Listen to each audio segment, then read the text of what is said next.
What's going on, Fasciablasters? I just wanted to make a quick video for you on how to properly install your extenders. I've been getting a lot of questions and how do I know they are properly installed on my Fasciablaster. So I'm going to grab my blaster, grab my handle. I'm going to secure that handle right in place on the first ridge of the Fasciablaster. I'm going to turn my knob on the opposite direction of the claw so I don't blast with the knob, I'm blasting with my claw. Okay, and you just give the handle a nice little tug there. If it feels loose, you may want to tighten it a little bit more, but do not overscrew because you do not want to break the ring. Okay, just give it a little tug there, and if it's secure in place, it should not move.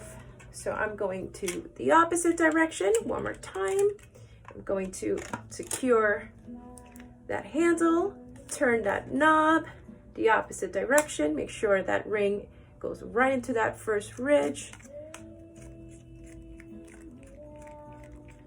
and give it a little tug to make sure it's nice and secure, and then I'm ready to blast. Okay, if you experience shoulder tightness in this direction with the handle, you can just turn your handle to the opposite direction. You're going to make sure you have that ring also on the opposite side of the claw, so you don't blast with the knob, you're blasting with your claw. Okay, and you just